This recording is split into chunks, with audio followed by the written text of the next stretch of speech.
அனைவருக்கும் வணக்கம்.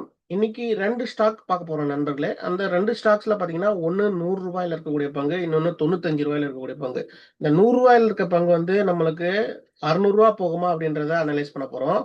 இந்த ரூ. 95 இருக்க பங்கு என்ன பண்ண போறோம்னா, அது எக்ஸிட் பண்ணலாமா வேணாமா அப்படின்றத பத்தி முடிவு பண்ண போறோம்.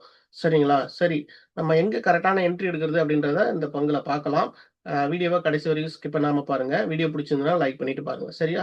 சரி, இப்போ வந்து நான் வந்து அந்த ஸ்டாக் எடுத்து வச்சிருக்கேன். கிட்டத்தட்ட இந்த ஸ்டாக்ஸ் லிஸ்டிங் ஆனது எப்போன்னு பார்த்தீங்கன்னா, உங்களுக்கு வந்து 2007 அந்த 2007ல வந்து ரூ. 103ல லிஸ்டிங் ஆயிருக்கு. அப்ப பார்த்தீங்கன்னா, நம்மளுக்கு வந்து ரூ. 77 2008ல போயிருக்கு. அங்கேருந்து ஒரு ஃபால் 2009ல ரூ. 48 வரைக்கும் வந்துட்டு, திரும்பவும் எவ்வளோ போயிருக்கு பார்த்தீங்கன்னா, ரூ. 197 வரைக்கும் பிரேக் அவுட் ஆயிருக்கு. எப்போன்னா 2012 செப்டம்பர் அந்த ரேஞ்சுல வந்து ரூ. 197ல பிரேக் அவுட் ஆயிருக்கு. சூப்பரா பிரேக் அவுட் ஆயிருக்கு. இந்த பிரேக் அவுட்ட பயன்படுத்தி யாராவது எடுத்திருந்தீங்கன்னா, இன்னைக்கு வந்து நல்ல ஒரு பிரைஸ்ல அந்த ஸ்டாக்ஸ் வந்து 2018ல எவ்வளோ ஹை போயிருக்கு பார்த்தீங்கன்னா, அந்த 197லேருந்து ரூ. 600 வரைக்கும் போயிருக்கு.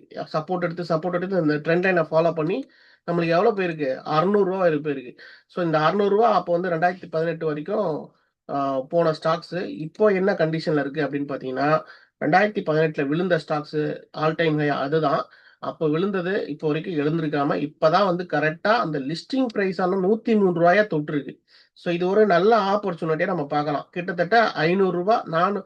500 இப்போ லாபத்துல நம்ம வந்து இப்போ வாங்குனோம்னா மறுபடியும் ஏறிச்சுன்னா ரூ. 500 லாபம் ஒரு ஸ்டாக்ஸ்க்கு அப்படின்ற மாரி தான் கணக்குல வரும்.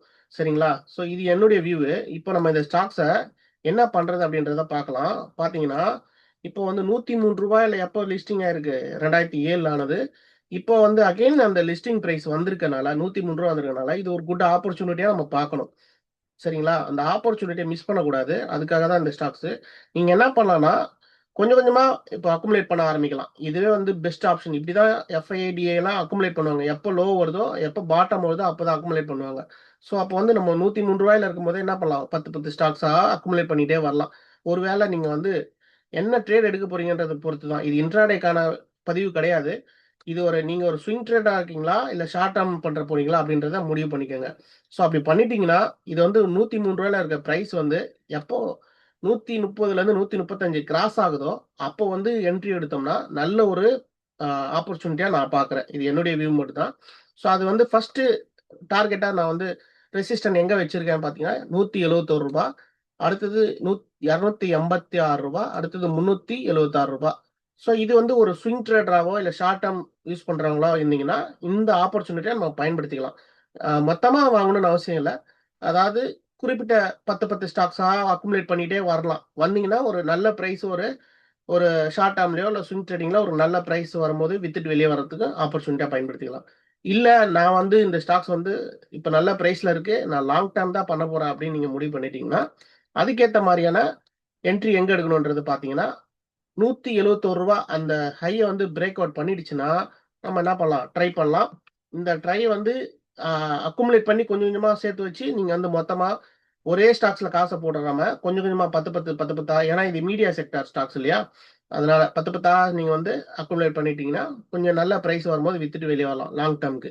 ஸோ இந்த ஸ்டாக்கோட பேர் பார்த்தீங்கன்னா, ஜீ என்டர்டெயின்மென்ட் என்டர்பிரைசஸ் லிமிடெட். ஸோ இந்த ஸ்டாக்ஸ நீங்க பயன்படுத்திக்கிறதுக்கு ஆப்பர்ச்சுனிட்டியா நீங்க பார்த்துட்டு முடிவு பண்ணிட்டு ஃபினான்சியல் அட்வைசர் கன்சல்ட் பண்ணிட்டு பண்ணுங்க.